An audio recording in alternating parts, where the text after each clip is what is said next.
चलिए अध्ययन किया जाए वर्ण तथा वर्णमाला। वर्ड को इंग्लिश में कहते हैं लेटर्स। लेटर्स माने वर्ण तथा को एंड, यहाँ एंड का सिंबल है। वर्णमाला को बोलते हैं अल्फ़ाबेट। तो वर्ण तथा वर्णमाला बेसिक नॉलेज है, सबके लिए इम्पोर्टेंट। अब देख सकते चित्र देखिए तो समझिए, ये चित्र किसका, घर का एक चित्र दिख रहा है ना।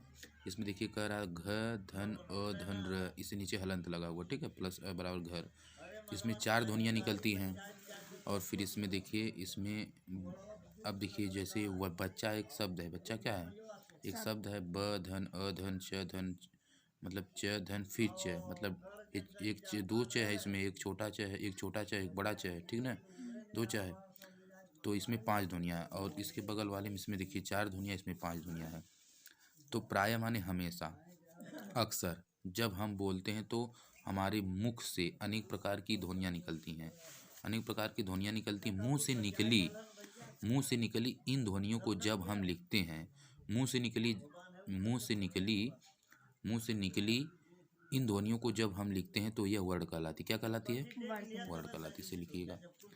जैसे यथा माने जैसे, ऊपर दिए गए चित्रों में क्रमशः 4 तथा 5 ध्वनियाँ निकलती हैं। ये सभी ध्वनियाँ वर्ण कहलाती हैं। ये सभी ध्वनियाँ क्या कहलाती हैं? वर्ण कहलाती। तो ये होगी वर्ण की परिभाषा। वर्ण भाषा की सबसे छोटी इकाई होती है। वर्ण जो होती है वह भाषा की सबसे छोटी इकाई होती है। इस प्रकार हम कह सकते हैं कि वह मूल ध्वनि जिसके और अधिक टुकड़े नहीं किए जा सकते हैं, वह मूल ध्वनि जिसके और अधिक टुकड़े नहीं किए जा सकते हैं, उन्हें वर्ण कहते हैं। उन्हें क्या कहते हैं? वर्ण कहते हैं। या उसे वर्ण कहते हैं, बस समझ में। तो वर्ण के 2 भेद होते हैं, पहला स्वर, दूसरा व्यंजन। अब स्वर किसे कहते हैं? जिन वर्णों का उच्चारण बिना किसी अन्य वर्ण की सहायता से होता है उन्हें स्वर कहते हैं। सीधी सी बात है। स्वर क्या है? जिन वर्णों का उच्चारण बिना किसी अन्य वर्ण की सहायता से होता है उन्हें स्वर कहते हैं।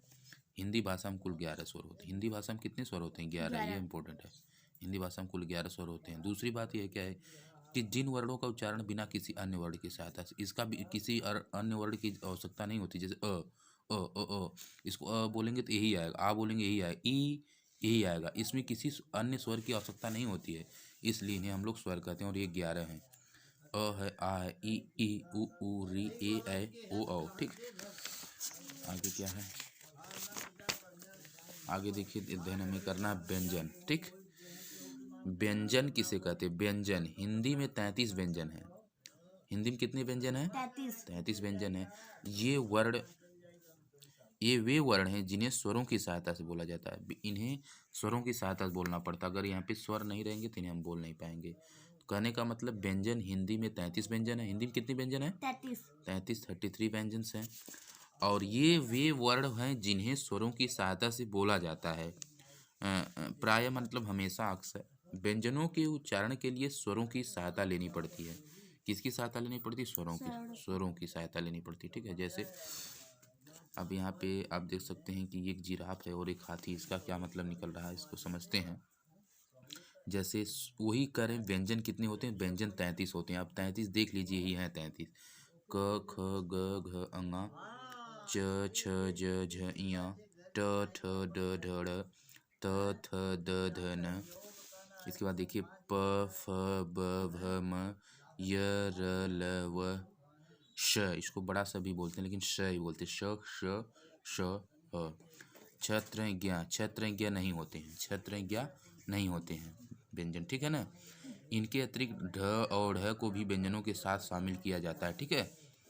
वर्णमाला अलग होती है। वर्णमाला किसे कहते हैं? हिंदी की वर्णमाला और व्यंजनों के मेल से बनती है।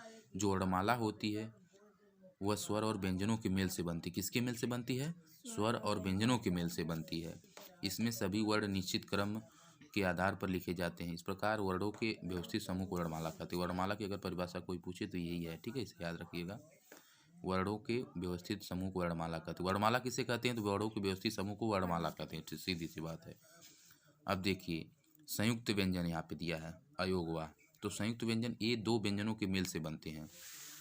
यह ऊपर की परीक्षाओं में टेट हो गया, सुपर टेट हो गया, या टीजीटी पीजीटी वाली परीक्षाओं में अक्सर पूछते हैं कौन से अयोग वाह हैं, कौन से संयुक्त व्यंजन है। ठीक ना, ये हर बड़ी परीक्षाओं में या छोटी परीक्षाओं में पूछते हैं संयुक्त व्यंजन।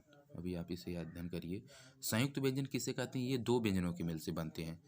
जैसे देखो यहाँ पे आपको दिया क्षमा, छतरी, कच्छा, ठीक है।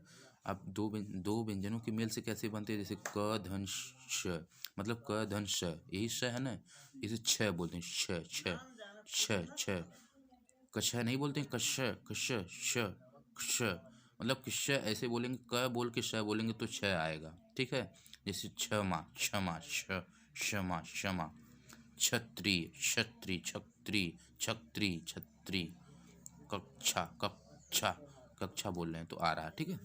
अब जैसे यहाँ पे देखिए त्रिकोण में बोल रहे हैं हम लोग, त्रिकोण हो गया, सॉरी, यहाँ पे देखिए ये त्रिकोण दिया है ना, त्रिकोण हो गया, त्रिशूल हो गया, पत्र हो गया, इसमें देखिए मतलब त धन र त्र हो रहा, ठीक है। इसी प्रकार से देखिए ज्ञान, ज्ञानी, यज्ञ में ज धन ज्ञ, या धन ज्ञ, तो ज्ञान, ज्ञानी, यज्ञ, ये सब क्या संयुक्त व्यंजन है। जैसे श्रम हो गया, श्रमिक हो गया, विश्राम हो गया, ये सब क्या संयुक्त व्यंजन है, ठीक है। अयोग वाक्य क्या होते हैं, अयोग व अंग और अह वर्णों को न स्वर में शामिल किया जाता और न ही व्यंजन के साथ, न ही व्यंजन के साथ, ये अयोग वाक्य होते हैं। अंग और अह को अयोग वाक्य कहते हैं, इसे याद रखिएगा। अयोग वाक्य किसे कहते हैं, अगर पूछा कोई तो आप बताएंगे अंग और अह को अयोग वाक्य कहते हैं। क्या कहते हैं, अयोग, अयोग वहाँ अंग और अह वर्णों को न स्वर में शामिल किया जाता और न ही इसे व्यंजन के साथ शामिल करते हैं, ये ही अयोग वाक्य है, ठीक है। अच्छा, अंग का प्रयोग किसी वर्ण के ऊपर अनुस्वार के रूप में होता है। जैसे देखिए अंग का प्रयोग, यहाँ पे अंग का प्रयोग किया गया है कि नहीं, ठीक है। तो अंग का प्रयोग किसी वर्ण के ऊपर अनुस्वार के रूप में होता है, जैसे हंस, अंगूर आदि, ठीक है। अब आगे देखिए क्या कह रहा है, अंग का प्रयोग, अब देखिए अंग का प्रयोग व्यंजन के बाद इसका प्रयोग अह की तरह होता है। अंग अह का प्रयोग, अह का प्रयोग व्यंजन के बाद इसका प्रयोग अह की तरह होता है, इसे विसर्ग भी कहा जाता है। इसे क्या कहा जाता है, विसर्ग, विसर्ग कहा जाता है। इसके उदाहरण है प्रातः, अतः, प्राय आदि, ये विसर्ग है, ठीक है ना। वह अनुस्वार है और ये विसर्ग है, ठीक है। मतलब कि ठीक। अनुशासिक अब क्या होता है, अनुशासिक को समझते हैं। इसे चंद्रबिंदु भी कहा जाता नहीं, इसको ऐसे रहता, लोग ऐसे रहता है, इसे अनुशासिक कहते हैं। क्या कहते हैं, अनुशासिक, हिंदी में अनुशासिक कहा जाता है। इसे चंद्रबिंदु भी कहा जाता है। इसका चिन्ह यही है होता है, जैसे आँख लिखना है तो चंद्रमा काट बिंदी लोग बोलते हैं, लिखती है, चंद्रबिंदु जिसको कहते हैं, ठीक है। चाँद हो गया आपका, दांत हो गया आदि, ठीक है। आगे देखिए अक्षर क्या है, अब अक्षर को देखा जाए, अक्षर क्या है, अ वर्ण की कोई मात्रा नहीं होती है, अ वर्ण की कोई मात्रा नहीं होती है, लेकिन प्रायः यह सभी व्यंजनों के साथ मिलाकर बोला जाता है। जैसे कि क धन अ बराबर क, यदि क वर्ण के साथ अ स्वर की ध्वनि न हो तो इसे लिखा तो जा सकता है, इसे लिख सकते हैं, लेकिन बोला नहीं जा सकता। जैसे अ लिख दो, मतलब क लिख दो, लेकिन आप बोलेंगे तो अ बोलेंगे तो मतलब अ के बिना क नहीं बोल सकते, क बोलेंगे अ आ जाए, क कितना भी बोले वो सॉफ्टली या स्मूथली, लेकिन क आना ही आना है। तो इसलिए जो कह रहा बात सही है, बोला नहीं जा सकता। अतः इसलिए वर्ण के साथ अ ध्वनि अथवा, अतः मतलब इसलिए वर्ण के साथ अ ध्वनि अथवा किसी भी स्वर का प्रयोग करके बोला गया वर्ण अक्षर होता है, अक्षर होता है। फिर वापस समझते हैं इसी चीज़ को, कह रहे हैं कि इसलिए वर्ण के साथ अध्वनि अथवा किसी भी स्वर, अध्वनि अथवा किसी भी स्वर का प्रयोग करके बोला गया वर्ण अक्षर होता है।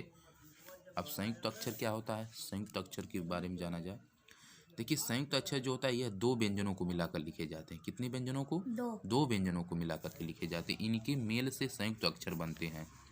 संयुक्त अक्षर के बीच में अ का स्वर नहीं होता है, जैसे अ का स्वर नहीं होता है, जैसे जच्चा, बच्चा, अब देख सकते च धन च बराबर, मतलब ये सब लिखा ना, जैसे चक्का, पक्का, अस्तर, बस्ता, चम्मच, सम्मान, और इधर देखिए पल्ला, बल्ला, छत्ता, पत्ता, ध्यान, अध्ययन, भक्त, व्यक्ति, भक्त व्यक्ति, ये सब क्या है, संयुक्त अक्षर है। देखिए संयुक्त अक्षर मतलब इसमें कई अक्षर मिल है, नहीं, इसमें देखिए प है, ल, फिर ला, मात्रा लगी है, छत्ता है, मतलब त है, एक त, आधा त, पूरा त, तो संयुक्त मिला करके कई ठो बने हैं। आओ दोहराएं, दोहराएं में क्या है, दोहराना मतलब याद करना। मुख से निकली ध्वनियों का लिखित रूप वर्ण कहलाता है, इसे याद रखेंगे। वर्ण भाषा की सबसे छोटी इकाई है। भाषा की सबसे छोटी इकाई अगर कोई पूछे तो यही बताएंगे वर्ड, ठीक। इसके और टुकड़े नहीं किए जा सकते हैं, मतलब वर्ड के कोई टुकड़ा नहीं किए जा सकते हैं, ठीक है ना। वर्ड के दो भेद होते हैं, स्वर और व्यंजन। स्वर और व्यंजन वर्ड के दो भेद हैं। भेद का मतलब क्या होता है, इनके मतलब हैं, भेद हैं, इनके रहस्य हैं, ठीक है। स्वर और व्यंजन के मेल को वर्णमाला कहते हैं। अब वर्णमाला पूछे कोई तो किसे कहते हैं, स्वर और व्यंजन के मेल को क्या कहते हैं, वर्णमाला कहते हैं। अंग और अ अयोगवा है। अंग और अ क्या है, अयोगवा। अयोगवा किसे कहते हैं, अंग और अ को अयोगवा कहते हैं, ठीक है ना। अब और देखिए ढ है, ये ड है। ढ ड और ढ को अतिरिक्त व्यंजन कहते हैं, ये दोनों अतिरिक्त व्यंजन है, ठीक है। अच्छा, दो व्यंजनों के मेल से संयुक्त व्यंजन बनते हैं, इसे हम लोग जानते ही हैं। इसके बाद आपका अभ्यास दिया होगा। अभ्यास में आपने क्या सीखा, स्वर किसे कहते हैं, व्यंजन कुल कितने हैं, स्वर किन्हें कहते हैं लिखेंगे आप, व्यंजन कुल कितने हैं, वर्णमाला किसे कहते हैं, अयोगवाह क्या है, अक्षर किन्हें कहते हैं, संयुक्त अक्षर के दो उदाहरण बताइए। तो इस तरह से है, इस प्रश्नावली को आप करिएगा। चलिए, स्वर किन्हें कहते हैं बताइए, स्वर किन्हें कहते हैं। स्वर जो है आपने अभी भी सीखा कि सबसे पहले हम लोगों ने यहाँ पे सीखा स्वर। देखिए यहाँ से आप लिखिएगा इसे, स्वर किसे कहते हैं, तो यहाँ पे स्वर लिखा है, जिन वर्णों का उच्चारण बिना किसी अन्य वर्ड की सहायता से होता उन्हें क्या कहते हैं। ये पहले का आंसर हो गया, ठीक है ना। यहाँ से यहाँ तक ये पहले का क्या हो गया, आंसर हो गया। फिर दूसरा प्रश्न क्या है, दूसरा देखिए कह रहा व्यंजन कुल कितने, बोल व्यंजन कुल कितने हैं, 33 हैं, हाँ ठीक। वर्णमाला किसे कहते हैं, स्वर और व्यंजन के मेल को क्या कहते हैं, वो अयोगवा क्या है, अयोगवा अभी अभी आपने सीखा है यहीं पे, अयोगवा। यहाँ पे देखिए अंग और अह को क्या कहते हैं, अयोगवा कहते हैं, तो इसे आप लिख लीजिएगा। अयोगवा, अयोगवा क्या, अंग और अह वर्णों को न स्वर में शामिल किया जाता और न ही व्यंजन में, साथ में ये अयोगवा, यही है अंग और अह क्या है, अयोगवा है। अब क्या है, अक्षर किन्हें कहते हैं, अक्षर किन्हें कहते हैं, तो अक्षर किन्हें कहते हैं अभी अभी आपने यहीं पे सीखा है कि जो है कि सबसे पहले हम लोगों ने अक्षर के बारे में ध्यान दिया है, स्वर के बाद तुरंत अक्षर ही आया है।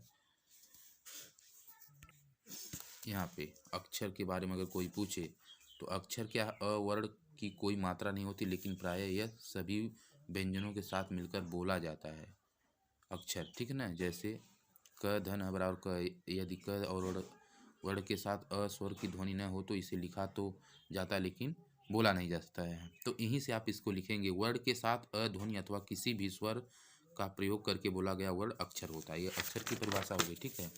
इसके बाद क्या है, संयुक्त अक्षर के दो उदाहरण। संयुक्त अक्षर के दो उदाहरण, तो संयुक्त अक्षर यहीं देखिए, संयुक्त अक्षर के दो उदाहरण, जच्चा बच्चा में से कोई लिख लें, जच्चा चक्का अस्तर कुछ भी, ठीक। आगे देखिए क्या है, लेखनी से, ये तो आपका मुख से था, मुख से ही बता देना था, ठीक है।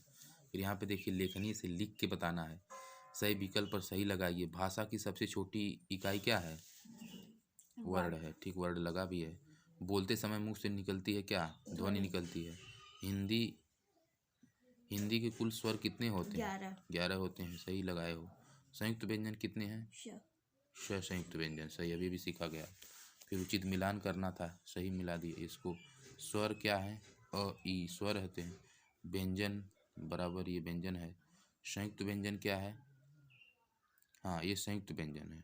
व्यंजन जो है, व्यंजन ये है, व्यंजन ये ल वाला सही होगा, व्यंजन जो है ना ल में, ल व्यंजन है। संयुक्त व्यंजन छ है, ये संयुक्त व्यंजन है, ठीक है ना। अयोगवा क्या है, अंग अ को अयोगवा कहते हैं। संयुक्त अक्षर क्या है, ये संयुक्त अक्षर, ठीक।